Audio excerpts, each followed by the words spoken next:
Salut tout le monde, aujourd'hui une nouvelle vidéo donc sur les opérateurs à noyau reproduisant, donc un exo qui est tombé en 2020 à Centrale en NP. Voici la première partie du sujet, voici la deuxième partie du sujet. Donc voilà, n'hésite pas à mettre sur pause, à chercher par toi-même, à lâcher un petit like si tu penses que la vidéo va t'être utile et je vais passer directement à la correction. Donc pour les cinq premières questions, eh bien, il y a le corrigé qui est déjà présent sur la chaîne. Vous voyez sur la partie droite de votre écran la miniature de la vidéo qui correspond. Donc juste attention, avant de regarder cette vidéo, j'ai légèrement modifié l'énoncé sur la vidéo sur laquelle je donne le corrigé pour en déduire une démonstration du théorème spectral. Et donc dans le sujet de centrale, on ne peut pas le déduire, ce théorème spectral, puisqu'on est en dimension infinie. Donc on ne risque pas d'obtenir ce théorème-là. Donc ça peut être intéressant de traiter le problème de théorème spectral, mais dans le cadre du coup de centrale, vous avez la correspondance des questions que j'ai corrigées dans la vidéo et des questions de centrale si elles existent. Allez, donc question 6, donc on prend S dans 0, 1, la fonction qui a t va associer ks de t, elle est affine par morceau, et donc il suffit de calculer les coordonnées de deux points du graphe sur chacun des intervalles où ks est affine, puisque on va avoir des représentations par droite, donc il suffit de deux points pour tracer une droite. Ks de 0, ks de 1, ça vaut 0, il suffit de faire le calcul, et ks de s, ça va faire s fois 1 moins s. On a sur 0S, on a deux points, on a le point ici, on a ce point-là, on les relie par une droite. De la même manière, sur S1, on a deux points, on les relie par une droite. Donc c'est une question qui est très facile, ce sont des points qu'il faut s'assurer de récupérer. Donc quelques conseils généraux sur les graphes, il ne faut surtout pas oublier les axes, parce que c'est tout le temps pénalisé, c'est dommage de perdre ces points. Il faut faire attention à la régularité de la fonction. Ici, c'est très simple parce que c'est une fonction qui est affine par morceau. Mais si par exemple vous avez une fonction qui est C infinie et que vous la tracez sous la forme de fonction affine par morceau, eh bien c'est faux parce qu'il y aurait des points, par exemple la dérivée, elle serait pas définie. Et enfin, troisième conseil, il faut faire attention à la philosophie de la question. Pourquoi cette question est posée à ce moment-là du problème? Effectivement, c'est pour donner des points un petit peu facilement à l'étudiant et pour le sécuriser pour la suite du concours, du problème, tout du moins.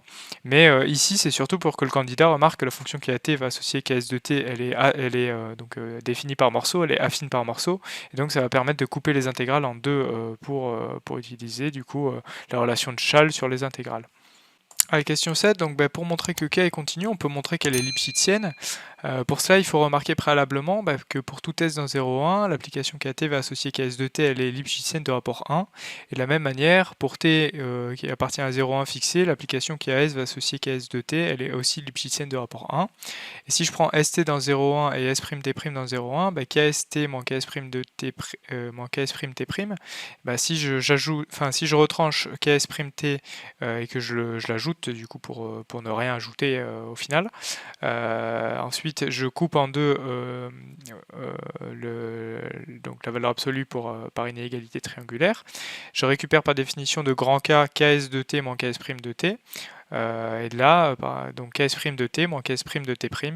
Et donc on a dit que ces fonctions elles étaient lipschitziennes, donc on va récupérer valeur absolue de s moins s' plus valeur absolue de t moins t'.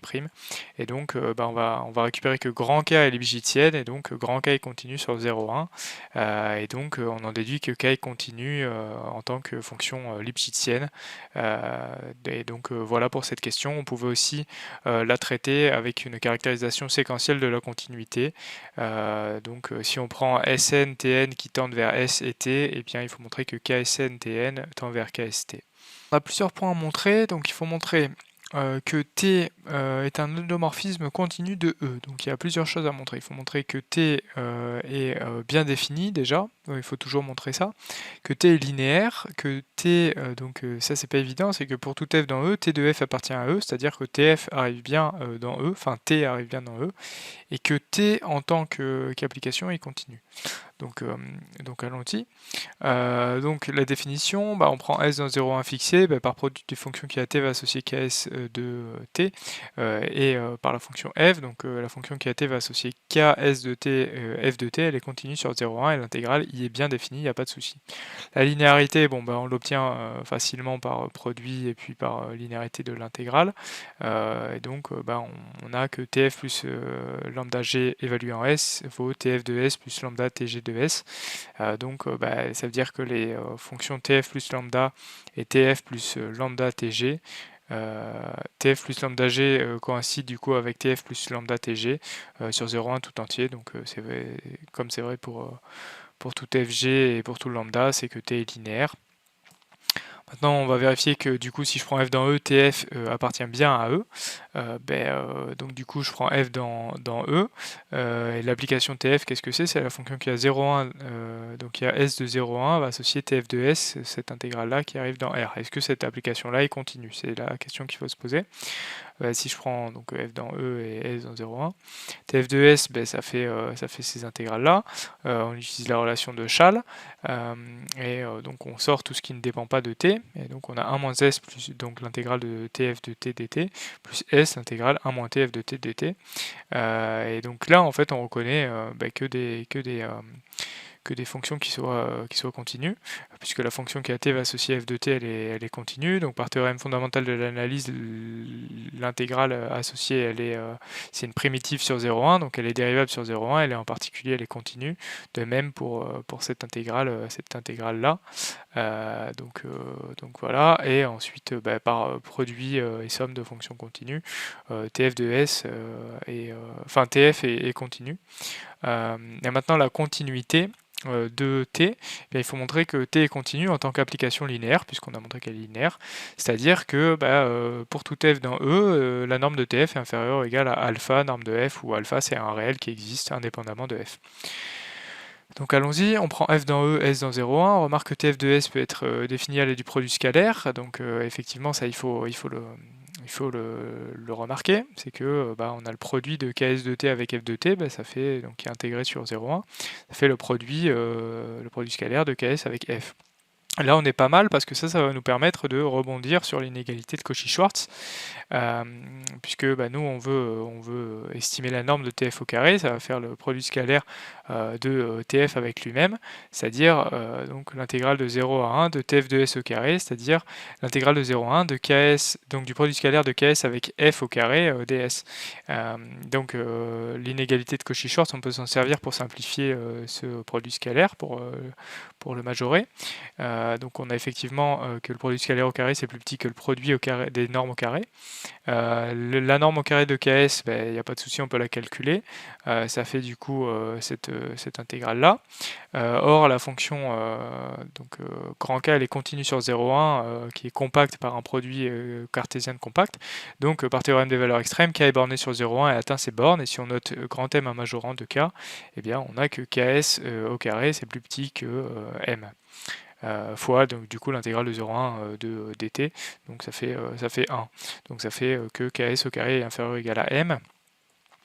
Et au final, donc le produit scalaire de ks avec f au carré, c'est inférieur ou égal à m carré fois fois la norme de f au carré. Et donc c'est bon, on a gagné. On a norme de tf au carré inférieur ou égal à m carré fois f carré fois cette intégrale qui vaut 1. Et il suffit d'appliquer la racine carrée pour avoir tf inférieur ou égal au majorant valeur absolue fois la norme de f. Et alpha, donc si on pose alpha égale valeur absolue de m, ça convient pour montrer la continuité de t en tant qu'endomorphisme de E, et donc t est bien un endomorphisme continu de E. Bon, donc quelques conseils dans un contexte d'espace pré-hilbersien, d'espace euclidien. S'il y a une inégalité à montrer, il faut toujours penser de soi-même à l'inégalité de Cauchy-Schwarz, surtout aux oraux où on risque de ne pas vous la suggérer, sauf si vous galérez. Et ensuite, deuxième conseil, il faut toujours penser à majorer l'intégrale d'une fonction sur un intervalle fini par un majorant ou son maximum.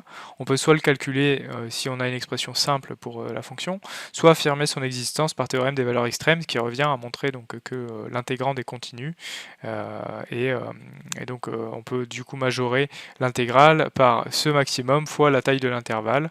Et je trouve que c'est quand même un peu difficile de ne pas avoir orienté le candidat sur la piste produit scalaire, mais compte tenu du fait qu'il s'agit d'un sujet de l'année du Covid, peut-être que la difficulté du sujet a sans doute été rehaussée et on a enlevé des indications intermédiaires. Ah, donc question 9, donc on prend K d'un grand N, Pk, la fonction polynomiale définie par Pk de x égale x puissance K. On calcule T de Pk. Pour ça, on calcule T de Pk évalué en S pour S d'un 0,1. On reprend le calcul, donc on avait débuté à une question précédente. On a Tf de S qui vaut donc cette somme-là avec les intégrales. Et on va remplacer du coup F par Pk. Donc on a T de Pk de S et on remplace F partout par Pk, on obtient ça. Et ensuite Pk de T, on sait que c'est T puissance K, donc il suffit de remplacer, on va avoir des intégrales très simples à calculer, on sait le faire. Donc voilà, c'est des monomes intégrés sur un intervalle fini, donc on sait calculer. Il suffit juste de ne pas se tromper. Et donc bon voilà, on a ça, etc., etc.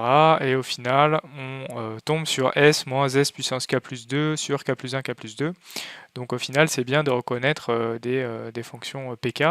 Donc on reconnaît S, c'est P1 de S, et S de K plus 2, c'est Pk plus 2 de S.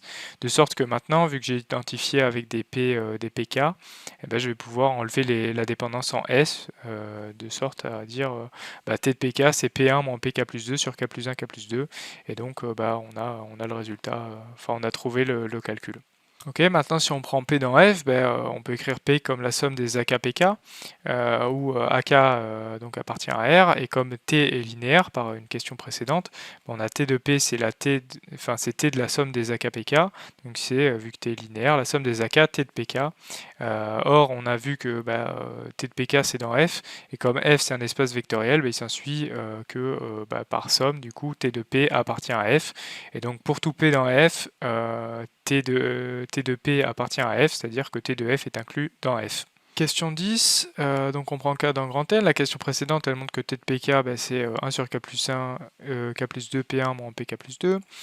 Donc T Pk de x, ça fait, on remplace P1 de x par x et Pk plus 2 de x par x puissance K plus 2. Comme T de Pk c'est une fonction polynomiale, elle est deux fois dérivable et il suffit de dériver deux fois. Le x il va dégager vu qu'on a dérivé deux fois. Il va rester moins k plus 2 fois k plus 1.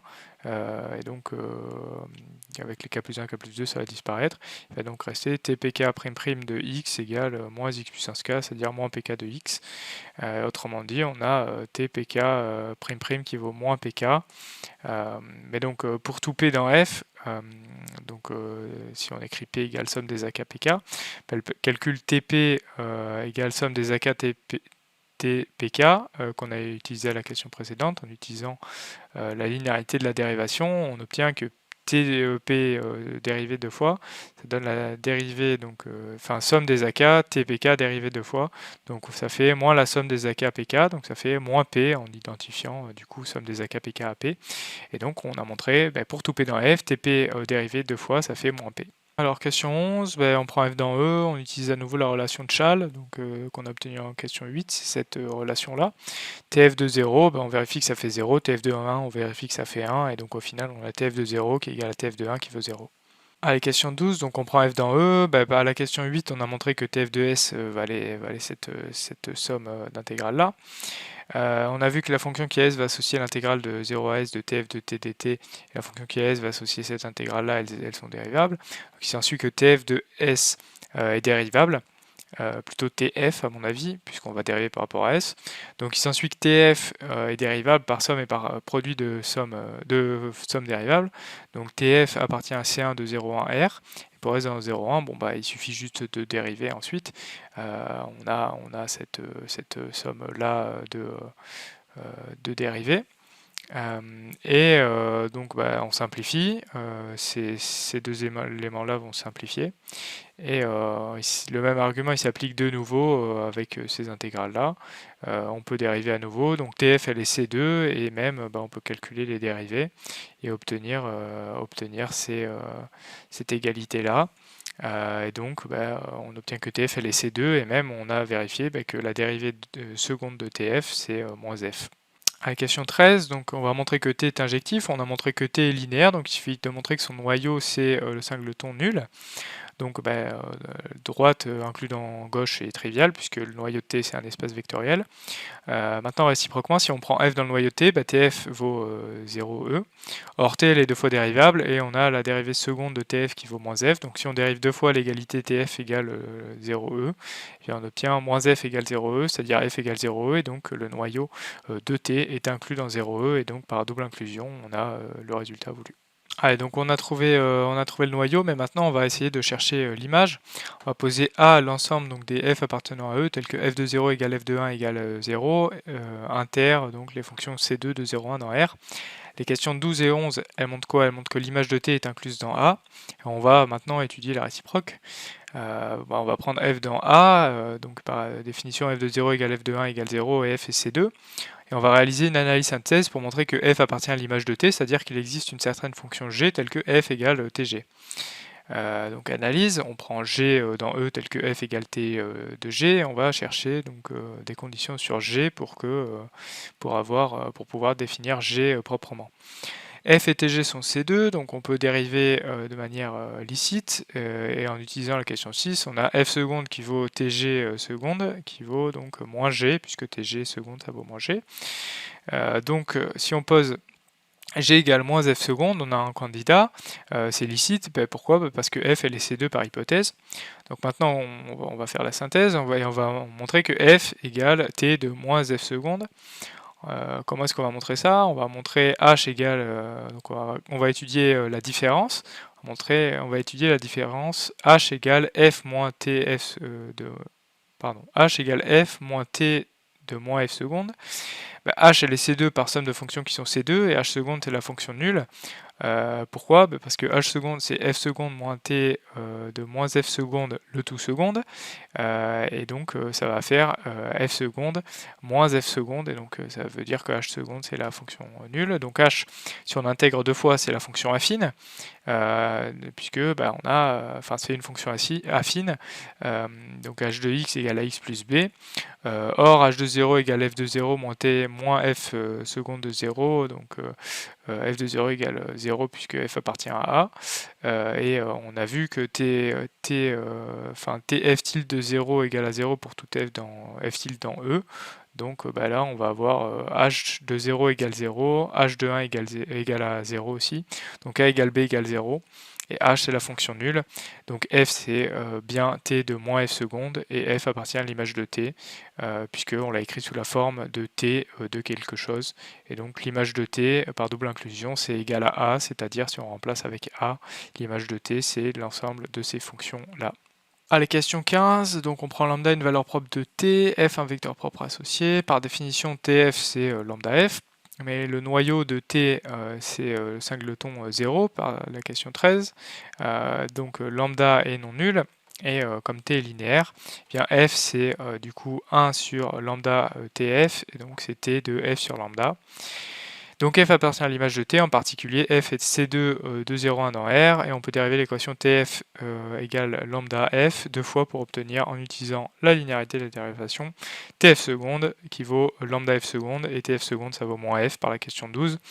Donc pour tout lambda appartenant au spectre de t, pour tout tf un vecteur propre associé à la valeur propre lambda, lambda f seconde qui vaut moins f. Question 16, cherchons à déterminer les valeurs propres de t. Pour cela, on va réaliser une analyse synthèse. Donc on prend lambda dans le spectre de t, f un vecteur propre associé. La question précédente, elle montre comme lambda est non nul, puisque t est injectif, que f seconde plus 1 sur lambda f égale 0. Ça c'est une équation différentielle du deuxième ordre coefficient constant, on sait le résoudre. Donc si lambda est supérieur à 0, on sait que les fonctions solutions sont de la forme f de t égale a cos de t sur racine de lambda plus b sin t sur racine de lambda. Or f est dans l'image de t, puisque on a remarqué à la question précédente que f c'est t de f sur lambda. Donc il s'ensuit que f de 0 égale f de 1 égale 0. De f de 0, on tire que a égale 0. De f de 1 égale 0, on obtient que b sin de t sur racine de lambda vaut 0. B ça peut pas être 0 parce que si b était égal à 0, f serait un vecteur propre et serait nul. Enfin f serait nul et f est vecteur propre, donc c'est pas possible. Donc c'est que b n'est pas nul, et donc c'est le sinus qui est nul, et donc c'est que 1 sur racine de lambda s'écrit sous la forme Capi, avec K non nul. Et K est dans grand N et pas dans Z étoile, puisque racine de lambda est strictement positif. Et donc lambda, ça s'écrit sous la forme 1 sur K au carré, pi carré. Donc le vecteur propre associé s'écrit sous la forme de la fonction Kx associée sin de Kpi x. Si lambda égale 0, le 0 est valeur propre de t et le noyau de t t n'est pas injectif, donc c'est faux. Et si lambda est négatif, la solution sont la forme a cosinus hyperbolique t sur racine de moins lambda, plus la même chose avec un sinus hyperbolique. F de 0 égale f de 1 égale 0, et ben, ça nous donne que le sinus hyperbolique vaut 0. C'est impossible. Donc l'analyse elle se clôt sur l'information suivante. Le spectre de T est inclus dans l'ensemble des 1 sur K carré, pi carré pour K dans N étoile. Et l'espace propre associé est inclus dans l'ensemble des fonctions génératrices qui, donc à x va associer sin de Kpi x. Allez, maintenant on part sur l'analyse. Donc réciproquement, on montre donc pour K dans N étoile que 1 sur K carré, pi carré, c'est valeur propre de T, et que l'application, donc il y a x va associer sin de Kpi x, c'est un vecteur propre associé. Prenons K dans N étoile, Fk appartient à E. En utilisant la question 12, on obtient que T de Fk est C2 donc de 0,1 R et Tfk seconde vaut moins Fk. On intègre deux fois cette équation, donc si on pose h, l'application définie par hk de x égale moins 1 sur k carré pi carré sin de kpi égale lambda k fk de x, on a hk seconde de x qui vaut gk de x. Donc pour tout x dans 0,1, tfk de x c'est lambda fk de x plus ax plus b. On a toujours t de fk de 0 égale t de fk de 1, avec fk de 0 égale fk de 1 égale 0 par définition de fk. Donc a égale b égale 0, et donc tfk de x qui vaut lambda k de fk de x. Ce qui montre du coup tfk égale lambda k fk, donc lambda k est bien dans le spectre de t, fk c'est bien un vecteur propre associé, ce qui donne donc du coup l'inclusion réciproque, et donc on a bien montré la forme du spectre et la forme des valeurs propres associées. J'ai oublié de le dire, mais le sujet le demande, la dimension de l'espace c'est 1 à chaque fois pour chaque valeur propre. Allez, question 17, donc on prend f et g dans E, la question 12 elle montre que tg seconde c'est moins g, de sorte que g égale moins tg seconde, c'est pas très compliqué. Maintenant on va montrer que du coup grâce à ça, t va être un endomorphisme symétrique pour le produit scalaire usuel. Donc le produit scalaire entre tf et g, ça fait du coup on remplace g par moins tg seconde. Voilà.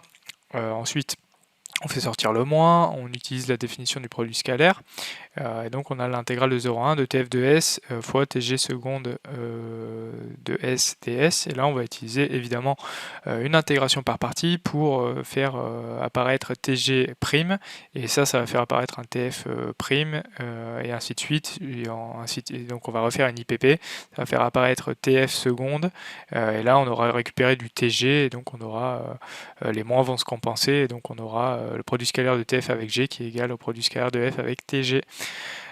Donc bon, on le justifie, cette IPP, TF, TG seconde, elles sont C1, l'intégration par partie elle est licite, bref, les crochets, il n'y a pas de souci, donc on le fait, au bout d'un moment c'est bon, ça fait 800 fois qu'on fait le truc, donc ça va. Et ensuite, donc on récupère, là c'est ce que je disais, on a fait augmenter un prime, là on a enlevé un seul prime, et toujours on utilise que tf de 0 égale tf de 1 égale 0, ça fait disparaître le crochet. On intègre un corps par partie, donc voilà. Une fois on peut bien le rédiger, après on envoie le résultat. Et donc au final ça fait apparaître moins tf seconde de s, tg de s ds, et ça fait apparaître moins tf seconde tg, et moins tf seconde c'est tf seconde c'est moins f, donc moins tf seconde c'est f, et on obtient tf donc le produit scalaire de tf avec g c'est celui de f avec tg, et voilà, on a bien montré que t était un endomorphisme symétrique. Ah, donc question 19, on suppose que h c'est pas le singleton 0, bah, d'après l'énoncé ça signifie qu'il y a une fonction f qui existe qui maximise le produit scalaire de th avec h pour h parcourant la sphère de rayon 1. La question 5 elle montre bah, que f est vecteur propre de t. C'est celle qui a été corrigée sur l'autre vidéo. La question 16, elle montre du coup que f égale alpha gk, donc f appartient à g. Par construction, f appartient à h, c'est-à-dire f appartient à g orthogonal.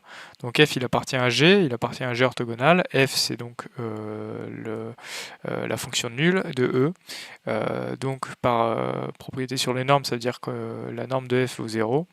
Donc, mais f est censé être dans la sphère de rayon 1, donc la norme de f est censée être égale à 1. C'est absurde. C'est donc que h, c'est bien le singleton 0e.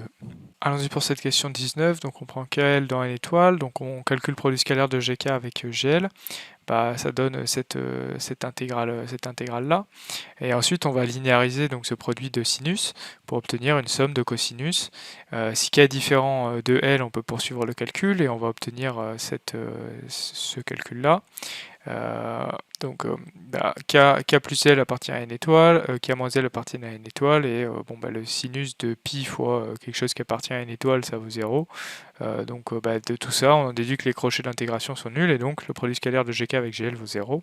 Et si K égale à L, on calcule, et on va avoir tout simplement que ça vaut cos carré de 2 capi t, et donc ça fait 1. Au final, on a que le produit scalaire de GK avec GL vaut delta KL, ou delta KL vaut 1 si K égale à L, et sinon ça vaut 0, c'est-à-dire que la famille GK est orthonormale. Allez, donc question 20, on pose pour k dans n étoile, phi k, la fonction qui a x va associer 1 sur k carré, pi carré, produit scalaire de f gk fois gk évalué en x, de sorte que phi ce soit la somme du coup des phi k. Donc on va montrer qu'une telle somme elle existe. Pour tout k dans n étoile, phi k elle est continue sur 0,1.